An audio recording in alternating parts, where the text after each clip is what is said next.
요한계시록 10장 금요일하고 오늘 주일하고 이제 두 번에 나눠서 보고 있습니다. 여기 적어놓은 거 10장 8절부터 11절까지 한 절씩 나눠서 제가 8절 하늘에서 나서 내게 들리던 음성이 또 내게 말하여 이르되 내가 가서 바다와 땅을 밟고 서 있는 천사의 손을 펴 놓인 두루마리를 가지라 하기로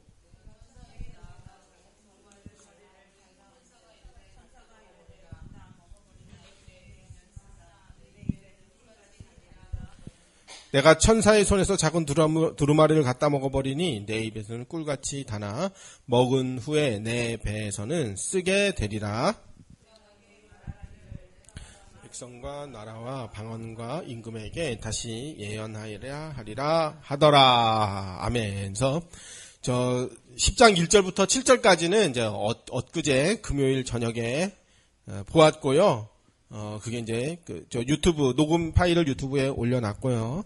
그래서 이제 계시록 9장에서 다섯째 나팔 재앙과 여섯째 나팔 재앙 환상을 통해서 하나님을 거부하고 회개하지 않는 죄인들은 결국 하나님의 진노를 맞이하게 되고 또 사탄에게 철저히 괴롭힘을 당하게 될 것이다라는 것을 보았습니다. 하나님의 주권 아래 사탄이 무적행에서 올라와가지고 이제 황충들이 막 쏟아져 나와가지고 사람들을 다 불신자들이 이제 하나님을 거부하고 마귀를 따라 살다가 마귀의 손에 의해서 괴롭힘을 당하게 된다더라. 하나님의 진노의 모양이 그렇게 나온다더라 하는 내용을 보면서 중간에 이제 또 10장에 하나님이 택한 백성들과 교회는 어떤 모습으로 우리는 서 있는가, 이게 중간에 이제 삽입된 계시, 진노와 재앙 중에 중간에 삽입된 계시라고. 왜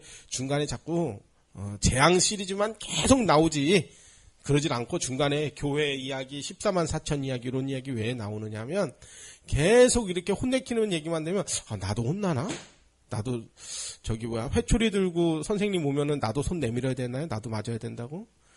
그게 아니고 우리 교회는, 우리 성도들은 하나님의 백성으로서 진노와 저주의 대상이 아니라 하나님이 지키시고 보호하시는 대상이다 하는 이야기를 중간중간에 이제 삽입으로 끼워놨다는 것입니다. 그래서 무적행에서 올라온 아바돈, 또 아볼루온, 이 사탄은 도둑이며 거짓의 아비이며 파괴자입니다. 악을 인격화하면은 사탄스러울 겁니다. 그러니까 악이 사탄이다 이렇게 하면 안 되죠. 근데 존 오웬의 책을 읽으면서 그런 생각이 들더라고요. 아니 죄가 사탄이야? 마귀야 사탄이야? 죄가 곧 마귀야? 그러니까 죄의 인격이 있다면 그게 마귀 아니겠느냐. 근데 이제 본질적으로는 다른 거죠. 그러니까 하는 역할적인 면에서는 똑같습니다. 하나님을 거부하게 하고 하나님이 싫어하는 짓만 하게 하고 하나님의 진노 아래 놓이고 하나님의 그 형벌의 대상자가 되고 죄악이나 마귀나 그걸 쫓아 행하는 자들은 다 똑같은 거죠. 하지만 사탄과 악한 영들은 하나님의 손바닥 안에서만 활동을 합니다. 그래서 우리는 이제 무천년설을 현재 우리는 지지하고 있는데, 우리는 이 계시록 20장을 근거로 사탄이 현재 무적행에 갇힌 상태, 머리가 깨어져 현저히 그 힘을 잃은 상태라고 현재 우리는 보고 있거든요. 그 전제 조건을 깔고 승리하신 예수님이 성령으로 지금 우리를 통치하고 이 땅을 다스리고 계신다. 교회를 통해 완전한 통치와 다스리시는 그 시대 가운데 우리는 살고 있다. 이게 천년 왕국의 기본 조건이에요. 그 기본 개념이에요. 근데 이제 다른 학설에서는 1장부터 19장까지 다 지나가야 20장에 천년 왕국이 온다. 이렇게 문자적으로 그렇게 해석을 하는 그 견해도 있어요. 뭐 그게 무조건 틀렸다고 할 수는 없지만, 그래서 사탄과 악한 영들은 그 죄인들을 율법으로 속박하고 협박하고 유혹하여 자기랑 같이, 사탄과 같이 영원한 불못에 빠져 고통받자며, 이걸 물귀신 작전처럼 발목을 잡아당겨서 같이 빠져 죽자. 그래. 연못에서 예쁜 아가씨가 올라왔어요. 거기 홀려가지고 딸려갔더니 물속으로 같이 끌려갔어요. 그게 물귀신 작전 아니에요. 언녀나 불러가지고 갔더니 저기서 우물에서 향단이가 쑥 잡아 당겼다는 거 아니야? 그래가지고 사또 억울함나이다 사또 그래. 자, 그렇게 물귀신 작전 같이 죽자 이거예요. 그러니까 이렇게 마귀도 어둠 속으로 무저갱 속으로 끌고 들어가려고 자기가 이제 그 받을 영원한 형벌에 같이 받자고 지금 인간을 사람을 그렇게 하고 있습니다. 마치 미끼를 던져서 물고기를 낚아 올리듯이 사탄이 지금 그렇게 하고 있어요. 죄인에게 죄의 즐거움 죄가 얼마나 즐겁냐면요. 그걸 끊지는 못해요. 그리고 자꾸 거기 안에 빠져 있다 보면요. 그게 죄인지도 몰라. 양심에 화인 맞은 사람들. 그렇게 돼버려요. 마약도 마약 전문가가 그러대요. 한두 번 했을 때는 자기가 중독이 안 된대요. 그 다락방에 마약 전문가 있거든. 자기 아들이 마약을 했대. 그러더니. 그것도 어떻게 그렇게 얘기하는지 몰라요. 근데 안 돼. 한두 번이 아닌 것 같아요, 마약이. 시기상으로 여러 번 설교를 그렇게 하시는 것 같더라고요. 근데 하다 보면 이제 중독이 되면 더 센 거 해야죠. 더 센 거 해야죠. 더 센 거 해야죠. 처음에는 즐겁고 환각도 일어나고 하니까. 근데 이제 처음에는 그렇게 설교하기 얘기하면 안 되는데 누가 듣는 사람도 없으니까. 아들이 아버지 마약 한 번 하면 중독되나? 한 번은 괜찮다. 그런데 나중에는 그 아들이 마약을 해가지고 이제 자살 충동을 일으켜가지고 아파트 10층인가 20층에서 뛰려고 했다나? 그러니까 벌써 오랜 기간 그 아들이 마약을 하면서 그렇게 이제까지 중독돼서 그렇게 이상한 증상까지 일으켰다는 거 아니에요. 그러니까 아버지가 하는 얘기가 그러더라고. 야, 세계보고만 할 사람이 마약함도 한번 해봐야지. 그게 말이 돼요. 이거 사실은 범죄거든요. 그렇게 하면은. 범죄예요, 그거. 네. 범죄예요. 우리나라는 마약이 합법이 아니에요. 불법이거든요. 근데 이제 그런 소리를 복음이야 하면서 막 설교를 하더라고요. 근데 내 생각엔 이거 범죄인데. 하여튼 죄도 마찬가지예요. 죄의 즐거움, 그 통쾌함이라는 미끼, 마귀가 생각을 심어줘서 죄인을 죄에 빠지도록, 사람을 죄에 빠지도록 그렇게 마귀가 유도를 하는 것입니다. 어쨌든 마귀가 생각을 넣었더라도 인간이 죄를 짓고도 마귀 탓이다. 마귀 때문에 그랬다. 그렇게 할 수는 없어요. 만약에 모든 사람이 생각에 의하여 자기 인격의 판단 없이 산다. 그러면 지나가는 엄청나게 예쁜 아가씨가 있다고 모든 사람이 다 뒷공문이 다 쫓아갑니까? 아니죠. 물론 알죠. 박영선 목사님 설교에 나오면 나오잖아요. 당연히 우리 마누라보다 이쁜 건 나도 알지. 그러나 눈을 돌리면 안 된다는 걸 우린 인격자니까 알지. 그 박영선 목사님 설교거든요. 그러니까 죄를 지어놓고 마귀 때문에 그래서 탓하면 안 돼요. 그러니까 전 인격적으로 마귀한테 잡혀서 내 의식, 인격이 완전히 마귀한테 장악당해서 내 스스로 판단하고 내 눈을 내가 돌릴 수 없고 내 손을 내가 제어할 수 없고 내 발을 제어할 수 없어서 내 의지와 상관없이 나도 내가 잘못한 죄를 지었다. 이거는 100% 마귀한테 잡힌 거라고 할 수 있겠지만 그건 극소수입니다. 모든 죄 짓는 인간이 그렇게 하면 안 돼요. 그러니까 영적 문제 때문에 그래 라면서 모든 것을 다 합리화시키려고 하는데 그건 반사회적 단체예요. 그러니까 지금 경찰이 흑암이니 아니 경찰이 저기 한 거야? 뭐라고 그랬어요? 경찰이 압수수색 한 거야? 출국금지 한 거야? 아니야. 사탄이 한 거야. 흑암이 한 거야. 이렇게까지 말도 안 되는. 왜 그러니까 자기들 밥그릇을 지켜야 되기 때문에 그런 것입니다. 자, 이제 더 3,000% 안 빠질게요. 그래서 인간은 자유의지에 의해 죄악을 선택하고 스스로 해서는 안 되는 줄 알면서 죄악의 즐거움을 거절하지 못하는 것입니다. 죄를 지어놓고 마귀가 배후에서 역사했다고 핑계를 대면서 자신의 지은 죄를 정당화하며 오히려 마귀 때문에 어쩔 수 없는 죄를 지은 나는 마귀의 피해자야. 말도 안 되는 소리. 마귀가 죄를 짓게 했다는 그 영적 사실을 깨달음으로 그리스도를 깨달아 해방됐다는 이런 말도 안 되는 영지주의적 궤변을 넣어서는 안 됩니다. 예, 여기 원고에는 그냥 도구 사운드라고 해놨는데 그냥 못 들은 척 해주세요. 자, 악인의 행위가 영원히 벌받은 마귀가 방불하다는 의미에서 우리 죄인들이 짓는 그 행위가 아주 나쁜 짓이야. 넌 벌받아 마땅해. 마귀가 영원한 불못에 떨어질 그 나쁜 존재인데 너는 그거하고 똑같이 살고 있거나 어떻게 하는 짓이 그렇게 마귀 같냐. 그래서 마귀 자녀야. 너는 마귀가 받을 벌을 상속받을 그런 놈이구나. 이런데 표현해서 마귀 자녀라는 말이 쓰는 거지. 진짜 마귀가 낳아서 어렸을 때부터 젖먹여서 밥 먹여서 키운 자녀, 마귀의 자녀 그런 뜻이 아닙니다. 마귀 자녀라는 말은 그러니까 인간이 그 죄를 짓지 않으려고 노력하고 뒤돌아서야죠. 근데 마귀가 그걸 알죠. 인간이 죄 아주 하다는 거를. 그 유튜브 썸네일이 뜨더라고요. 기독교인은 왜 성 유혹을 이기지 못하는가. 그러니까 많은 기독교인들이 그렇게 살고 있다는 거죠. 그러니까 죄의 유혹에 늘 끌리는 거죠, 우리 옛사람이. 자, 히브리서 2장 14절. 자녀들은 혈과 육에 속하였음에 그도 또한 같은 모양으로 혈과 육을 함께 지니심은 죽음을 통하여 죽음의 세력 잡은 자 곧 마귀를 멸하시며 또 죽기를 무서함으로 한평생 매어 종노릇하는 모든 자들을 놓아주려 하심이니. 그랬습니다. 인간은 다 사탄은 죄의 구덩이에 빠져든 사람들을 사로잡아 죽음의 권세, 율법의 권세로 올감해서 노예처럼 부려먹습니다.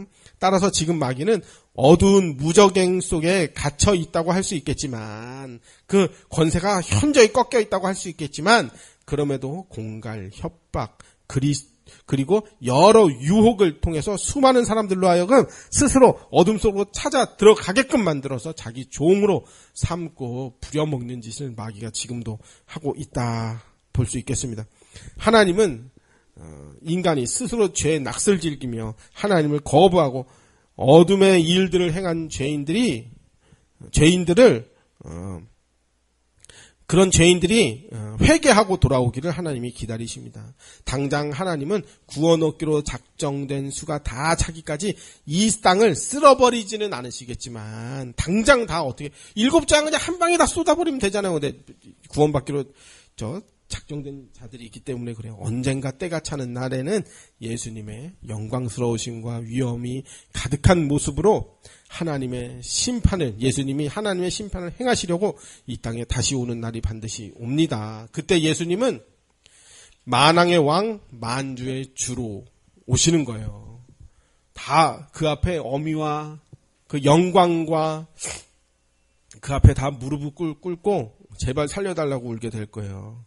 2000년 전 죄인들의 손에 의해 도살장에 끌려간 양처럼, 그 당시 예수님처럼 한 번도 그 양처럼 거부하지 않고 저항하지 않고 십자가에 죽으신 그런 연약한 모습이 아니라 만왕의 왕으로 우리 눈에 두려움이 가득하게 될 거고, 우리 눈에는, 이 신자들의 눈에는 그 경외하는 표정이 가득할 거예요. 한편으로는 무섭겠죠. 근데 한편으로는 기쁘겠죠. 우리의 구세주니까. 근데 불신자들에게는 두려움이 가득하겠죠. 이제 끝났다. 이제 죽었다. 그죠? 옛날에 이제 애들이 말 안 들으면은 냉장고 위에다가 이제 등 긁는 거 있잖아요. 효자손을 이렇게 올려놨는데, 이제 말 안 들으면 그걸 가지고 이렇게 막 흔들어가, 너 맴매 맞을 줄 알아? 그러면 이제 겁나잖아요. 그러니까 그걸 들었다 그러면 이제 애들이 겁나는, 경외하는, 두렵고 떨림으로 이제 애들이 눈빛이 바뀌는 거예요. 근데 이제 지한이가 그거를 들고 서한이를 쫓아가요. 그럼 서한이 둘째, 지한이 셋째인데 서한이가 무섭다고 도망가요. 셋째가 그거 들고 있으면 둘째가 도망가고, 옛날에 그랬거든요. 그러니까 예수님이 나중에 이제 재림 심판하러 오시면 인간들이 다 그 모습, 겁나서 무서워서 벌벌 떨게 될 거예요. 우리 신자들도 두려움과 기쁨이 공존하겠죠. 경외하는 모습으로 그 앞에 서겠죠. 십자가 대속 이후 부활하신 예수님은 사탄의 머리를 깨뜨리셨습니다. 사탄은 더 이상 율법과 죽음의 권세로 신자를 억누를 수가 없습니다. 사탄은 영원한 불못에 떨어질 자신의 운명을 잘 알고 있으며 한 영혼이라도 더 지옥으로 같이 끌고 가려고 지금 발악을 하고 있습니다. 신자는 죄 아래에서 마귀의 유혹과 율법의 정죄에 고통받는 불신자들을 향해서 온 인류의 구세주이신 예수님을 우리들은 자꾸 알려야 합니다. 그냥 예수 믿고 복 받고 건강하고 잘 살자, 이게 아니라 하나님의 심판과 진노가 있다. 거기서 우리가 이스라엘의 속량할 자라고 바랬노라. 누가복음 23장에 보면은 엠마오로 24장인가요? 엠마오로 가는 두 제자들, 우리는 그 예수를 이스라엘의 속량할 자라고 바랬노라 그래. 그러니까 이 사람들이 구세주를 바라봤어요. 근데 그 구세주는 속량할 자예요. 속량할 자. 그러니까 우리도 속량할 자, 우리의 모든 죄값을 대신 치러줄 예수님, 하나님의 진노와 형벌을 대신 받은 예수님, 이걸 알려야 돼요. 이게 신자의 사명이에요. 그래서 그저 복받자 잘 살아보자, 이건 복음이 아닙니다.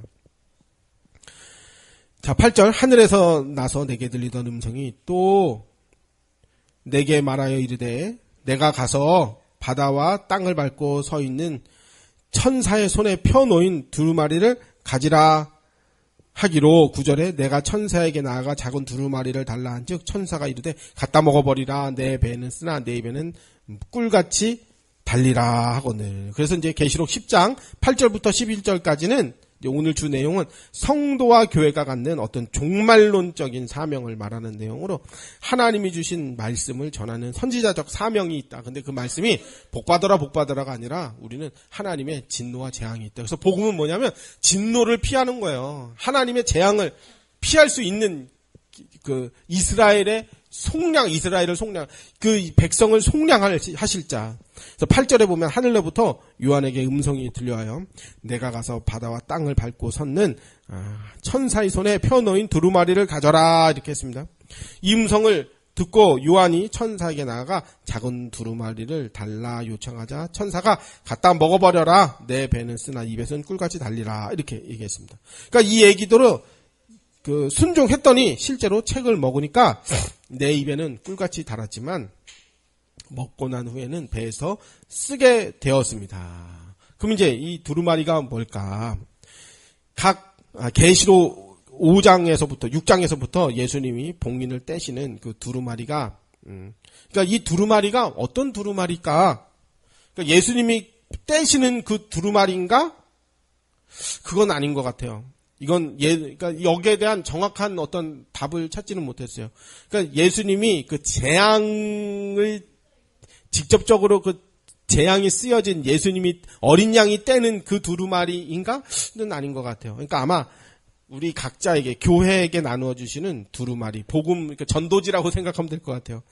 그 복음을 전하라고 쓰여진 내용들인 것 같아요. 거기에 그 예수님이 떼시는 그 두루마리처럼 제왕과 그 하나님의 심판이 똑같이 기록된 내용들인 것 같아요. 그 내용을 우리가 전달하라고 작은 두루마리들을 주시는 것 같아요. 10절 내가 이거 못 맞췄다고 지옥 가거나 뭐 큰 벌 받거나 그런 건 아닙니다. 10절 내가 천사의 손에서 작은 두루마리를 갖다 먹어버리니 내 입에는 꿀같이 다나 먹은 후에는 내 배에서는 쓰게 되더라. 11절 내가 그에게 말하기를 내가 많은 백성과 나라와 방언과 임금에게 다시 예언하여라 하리라 하더라 했습니다. 성도와 교회는 하나님의 말씀을 먼저 받은 자로서 책임이 무엇인가 하는 알려주는 내용이 오늘 내용이 되겠습니다. 이 세상의 많은 백성, 나라, 방언, 임금에게 예언하여야 하리라 이 말씀을 전해야 한다 이 말이에요. 그러니까 복 받아라 뭐 이게 아니라 하나님의 재앙이 있어. 너 똑바로 안 하면 너 그렇게 회개하지 않으면 벌 받아 너. 이게 이제 하나님의 진노와 재앙을 알려주는 거예요. 그래서 예수님으로 온전히 믿고 회개하고 너 거룩하게 성령을 구해야 돼. 이게 이제 바른 복음이 되겠어요. 그래서 우리가 보통 예언이다, 성경에 예언이다라는 말을 많이 나오는데 예언이다 하면은 신사도 쪽에서도 뭐 신비주의 하는 사람들도 뭐 예언의 은사가 있다니 무슨 장명의 은사가 있다니 뭐 병 고침의 은사가 있다니 뭐 나도 그런 거 있었으면 좋겠어요. 근데 예언이다, 성경에서 예언이다 하면 미래에 있을 어떤 일에 대해 미리 알려주는 무당 역할이라고 생각하기 쉬워서 목사나 사역자들이 그냥 눈을 딱 감고 푸닥거리 비슷하게 막 하늘의 영을 막 불러 랄랄라 따따따 스피아민트 이렇게 해가지고 영계와 인간계를 마치 이어주는 무슨 영매 같은 일을 하는 것을 예언 사역이라 생각하는 사람들이 많아요. 그래서 가만 보면 도무지 그 사람이 무당인지 목사인지 전도사인지 구분이 안 되는 이게 목사인지 예수 무당인지 그런 노릇하면서 복채가 잘 들어오고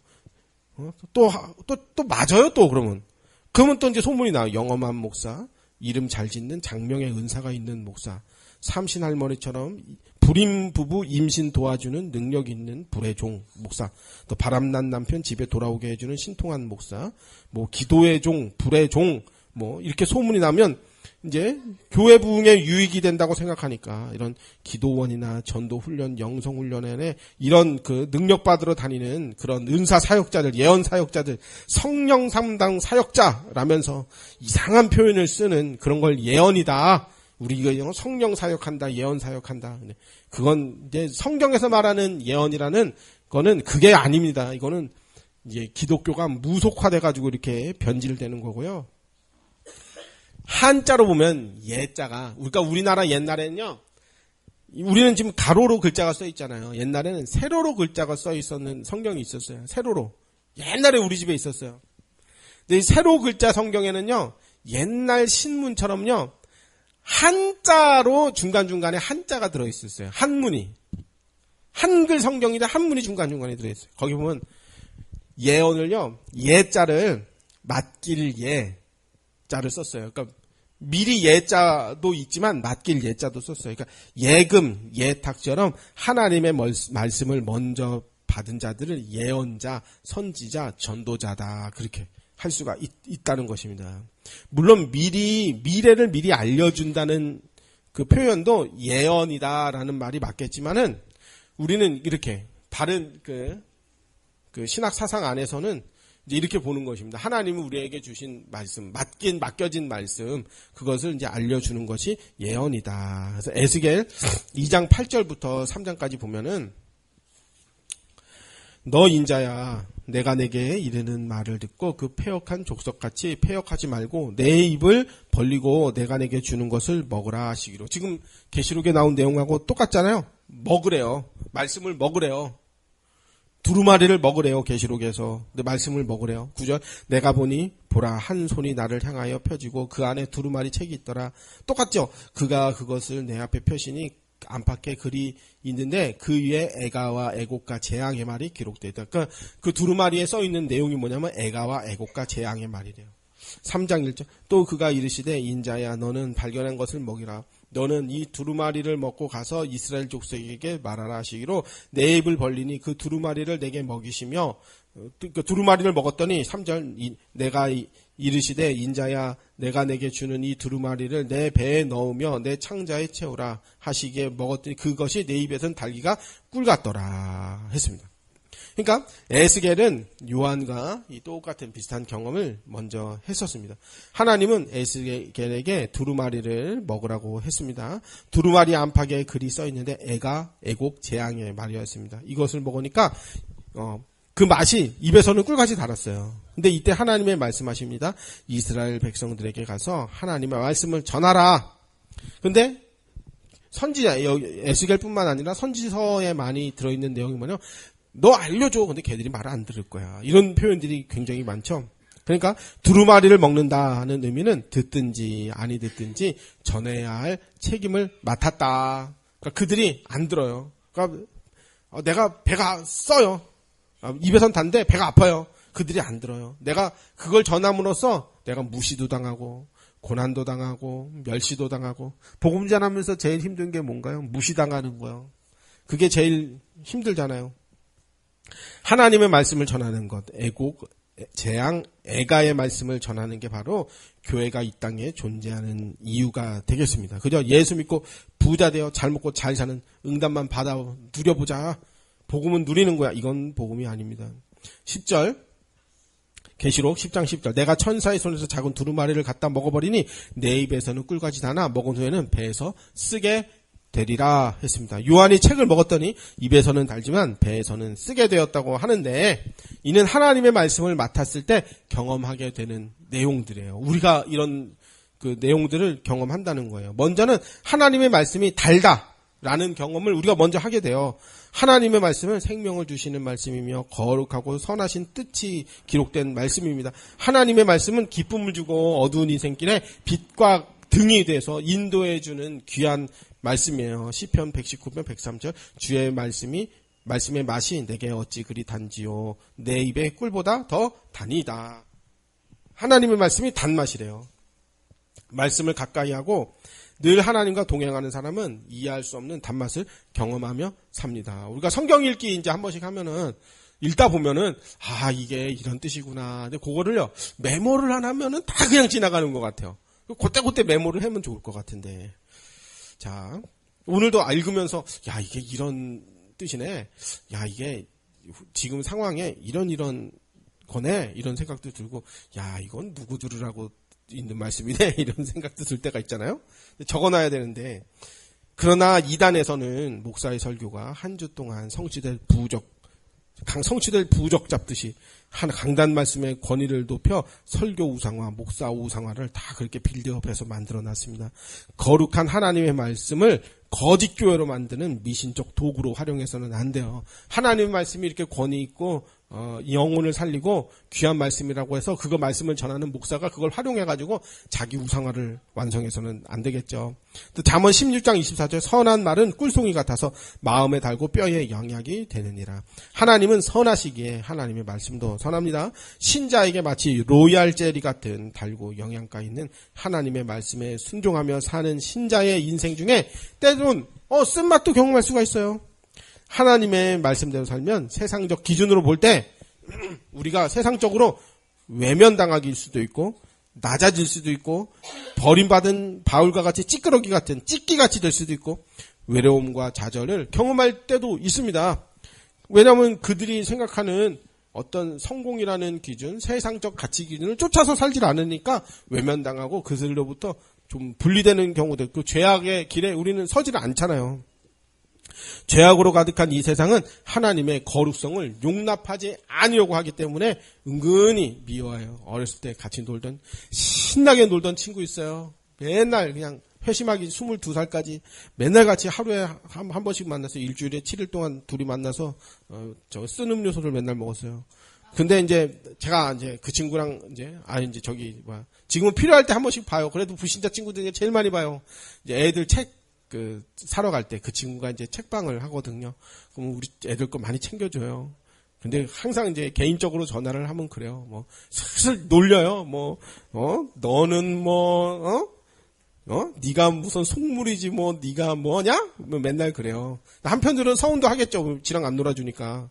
근데 이렇게 세상적 기준으로 우리는 살지 않기 때문에 세상 사람들로부터 이제 그렇게 세상 사람들은 하나님의 거룩성을 용납하지 않으려고 해요. 그래서 너도 속물이여 임마 저한테 맨날 그래요. 네가 무슨 이렇게 얘기하는데요. 죄인들은 그래요. 하나님의 백성들의 거룩성을 용납하지 않으려고 그래요. 하나님을 거부하려고 하거든요. 예레미야 20장 7절에 보면 여호와여 주께서 나를 권유하심으로 내가 그 권유를 받았사오며 주께서 나보다 강하사 이기셨으므로 내가 조롱거리가 되니 사람마다 종일토록 나를 조롱하니이다. 이제 사람들이 맨날 이렇게 조롱한대요. 8절 내가 말할 때마다 외치며 파멸과 멸망을 선포함으로 하나님의 말씀으로 말미암아 내가 종일토록 치욕과 모욕거리가 됨이니이다. 사실 우리 이런 경험 많이 해봤었어요. 옛날에 노방전도 많이 할 때. 사실 지금도 해야 되는데. 9절 내가 다시는 여호와를 선포하지 않으면 얼마나 시험 들었으면 선포하지 않겠대요. 그 이름으로 말하지 아니하리라 하면 나의 마음이 불붙는 것 같아서 골수에 사무치니 답답하여 성령이 우리 안에 계시니까 견딜 수가 없더라는 거예요.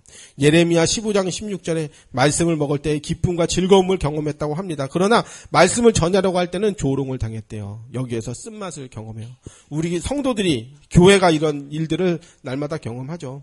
성도는 하나님의 말씀, 심판과 구원의 복음을 전하려 할 때 예레미야처럼 외면당하고 무시당하는 쓴맛을 경험할 수도 있습니다. 그럼에도 불구하고 우리는 하나님의 말씀을 전하는 사람으로 또한 살아야 합니다. 성도와 교회는 하나님 나라 전파와 확장을 위해서 우리는 존재하고 하나님이 당장 그냥 계시록의 6장부터 16장까지 모든 재앙들 그냥 한 방에 쏟아가지고 그냥 할 수 있어요. 우리나라에서 제일 나쁜 놈 누구예요? 제일 많이 짓고 하나님 거부하는 사람 누구예요? 목을 매달아가지고 63빌딩에다 딱 걸어가지고 35층까지 딱 해가지고 누구나 봐도 다 보이게. 63빌딩 말고 요새는 롯데타워가 제일 높아요. 성남에서도 보이고 고속도로 타고 가면 거기다가 딱 매달아가지고 모가지를 딱 매달아가지고 대롱대롱 시계추처럼 왔다 갔다 하면 사람들이 그걸 보고 볼 때 하나님의 딱 음성이 들려. 교회 똑바로 안 가면 니들 다 이 모양 이 꼴 될 줄 알아. 라우 하면은 사람들이 그거 보고 무서워가지고 나 이제 똑바로 해야 되겠다. 근데 하나님은 그렇게 안 해요. 하나님 인격자니까 니들이 회개하고 돌아오라 이렇게 기다려. 7재앙 한 번에 확 그냥 쏟아버려. 천둥 지진 우레 확 그냥 땅에서 그냥 불을 쏟아버리니까 내가 그냥 예수님 저 불을 하늘에서 불을 내려버릴까 보다. 그랬더니 예수님이 하지 말아라 그래. 회개하고 돌아올 때까지 기다리는 거예요. 그래서 7재앙을 한 방에 확 쏟지 않고. 자, 그래서 우리 교회는 이런데, 이제 여기 조금 내용을 보탰어요. 뭐냐면, 이제 종말론과 신앙생활에 대해서 예수님의 재림과 천년왕국을 어떻게 해석하느냐. 우리는 요게 이제 계시록의 20장 1절부터 6절까지가 이제 천년 동안 다스리시는 이걸 어떻게 해석하느냐에 따라 종말에 대한 견해가 달라지고 더 나아가 성경을 해석하는 계시록 전체를 해석하는 성경 전체를 해석하는 방식이 달라지고 더 나아가 신자가 어떻게 이 땅을 살아낼 거냐에 대한 삶의 태도와 방식도 다 달라져요. 그래서 우리는 천년왕국을 어떻게 보느냐? 어떻게 성경에는 그러니까 그 천년왕국을 해석하는 사람들이 조금 견해가 조금씩 다른데 후천년